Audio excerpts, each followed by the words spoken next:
Racism is superiority based on color, caste, creed, etc. Racism is based on power. But racism is yet to be defined as being unequal treatment in social, moral, and financial domains because of color, race, religion, and ethnicity. Today in this video, we will be talking about a global issue of racism, which is as old as human history. We will see racism from the perspective of the Holy Quran and how the religion Islam fights with this issue. But before we jump into the discussion, please don't forget to support us by clicking the like button, sharing the video to spread awareness of truths and facts, and subscribing to the channel. Your support is highly valued. Let's begin. Racism and the menace of extremism have been significant global issues for the past few decades. The freedom of expression is predominantly enjoyed by the majority, allowing them to openly discuss the minority. However, the reverse is often not true. Minorities face restrictions when expressing their views about majorities. Our sense of superiority and inflexibility has contributed to fostering racism and ignorance. Many individuals tend to overlook their behavior as an inherent aspect of society, neglecting the potential disruptive impact it may have. Racism thrived in England and various parts of Europe during the Middle Ages.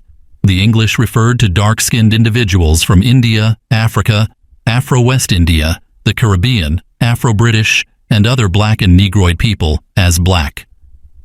Historical records reveal that the most powerful nations engaged in colonization, subjugating weaker nations and diminishing their significance globally.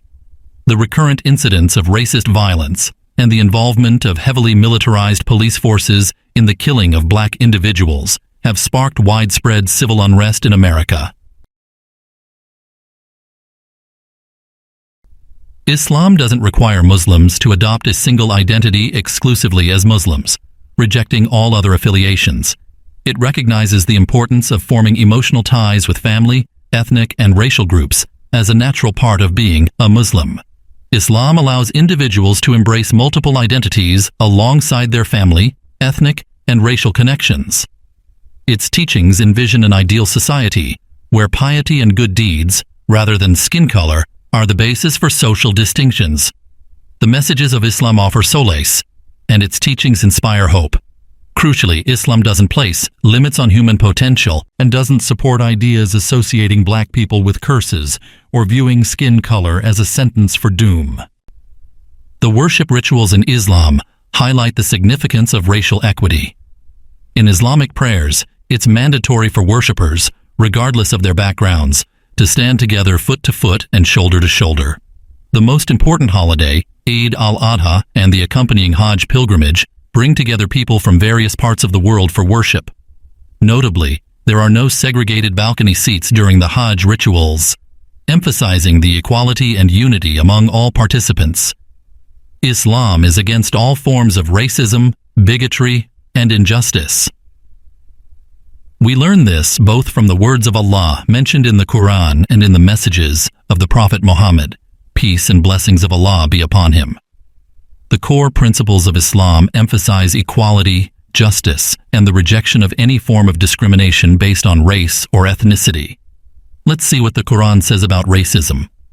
O mankind, indeed we have created you from male and female, and made you peoples and tribes, that you may know one another. Indeed, the noblest of you in the sight of Allah is the most righteous of you. Indeed, Allah is knowing and aware. Surah Al-Hujurat 49:13. And among His wonders is the creation of the heavens and the earth, and the diversity of your tongues and colors. For in this, behold, there are messages indeed for all who are possessed of innate knowledge. The Quran prohibits looking down and insulting other ethnic groups, while racism, on the other hand, condones them. O believers, do not let some men ridicule others. They may be better than them. Nor let some women ridicule other women. They may be better than them. Do not defame one another, nor call each other by offensive nicknames. How evil it is to act rebelliously after having faith. And whoever does not repent, it is they who are the wrongdoers. Surah Al-Hujurat 49:11. So, in the light of these verses, we can comprehend that Allah created humans with a myriad of backgrounds, religions, ethnicities, skin colors, and cultures. The purpose behind this diversity is to facilitate mutual understanding among humans. No one is intended to feel superior to others. Consequently, Islam vehemently opposes discrimination, violence, and racist attitudes as they go against the fundamental concept of human nature commanded by Allah.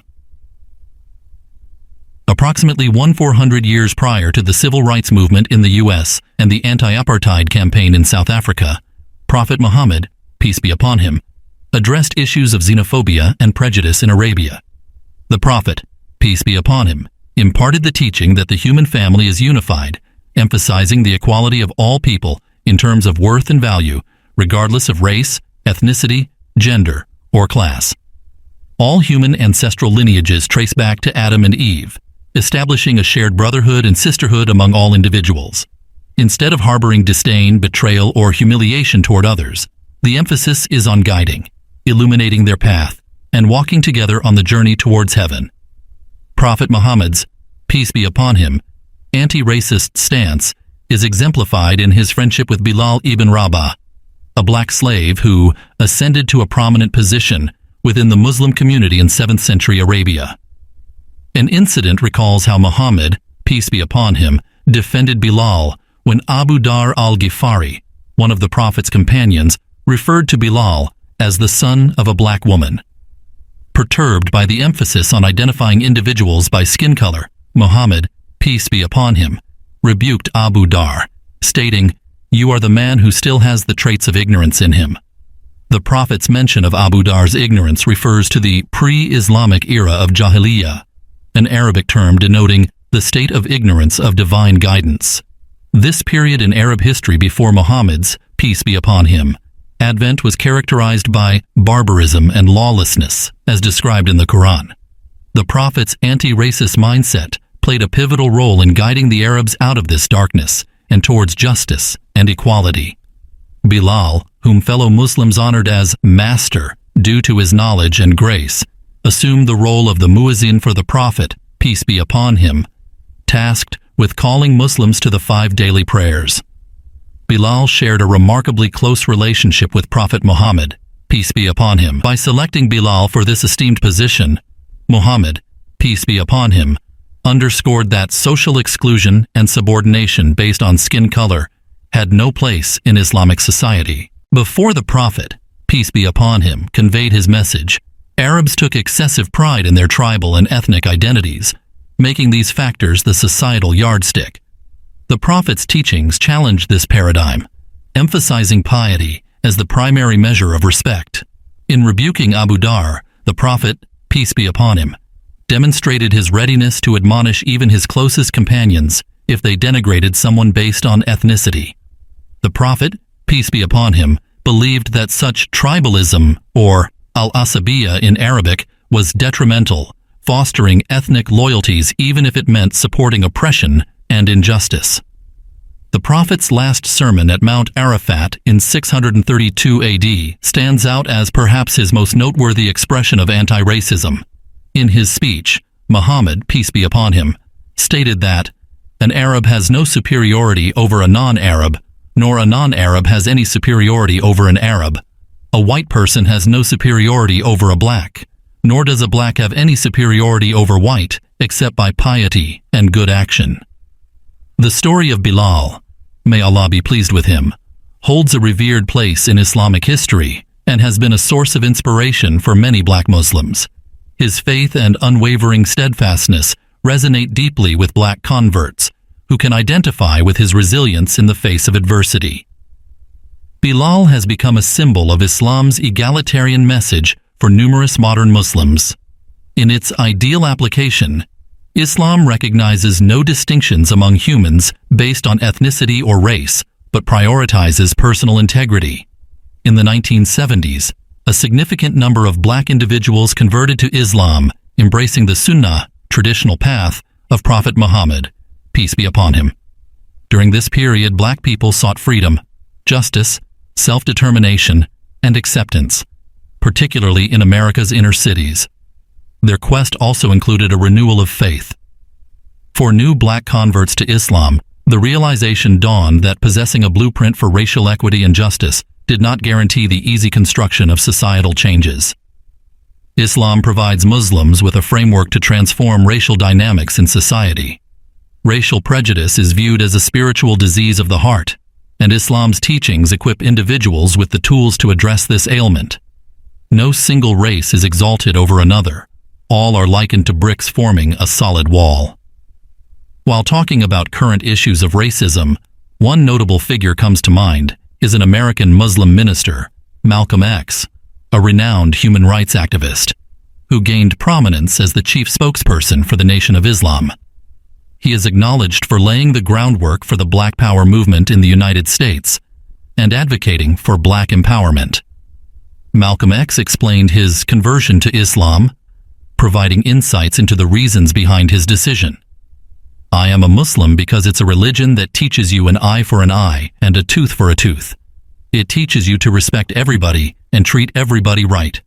But it also teaches you, if someone steps on your toe, chop off their foot, and I carry my religious axe with me all the time." In his autobiography, he is also quoted as saying, "America needs to understand Islam because this is the one religion that erases from its society the race problem. Throughout my travels in the Muslim world, I have met, talked to, and even eaten with people who in America would have been considered white, but the white attitude was removed from their minds by the religion of Islam. In conclusion, racism perpetuates detestable arrogance and supremacy, reminiscent of Iblis when he defied Allah's command to prostrate to Adam. Over a mere 23 years, Prophet Muhammad, peace be upon him, guided by divine revelation, profoundly transformed the lives of countless individuals, gradually fostering the development of the most exemplary community in human history. The majority of those embracing the message were from the ranks of the weak, the poor, the enslaved, and the marginalized. A genuinely Muslim welfare society, founded on the laws of the Creator, Allah, should embody a framework centered on the equality and justice of all its members, irrespective of their origin, color, class, or community. The Islamic societal framework is built upon principles of social welfare, with leaders dedicating themselves to the well-being of the majority in alignment with Allah's will. Individual abilities, guided by understanding, intuition, and knowledge, should determine leadership, emphasizing competence, rather than considerations of community, color, or origin. So that's all for today's video. Share your thoughts in the comment section. Please like, share, and subscribe to our channel. Until the next video, stay curious, stay compassionate, and let's continue this eye-opening journey together, and thanks for watching.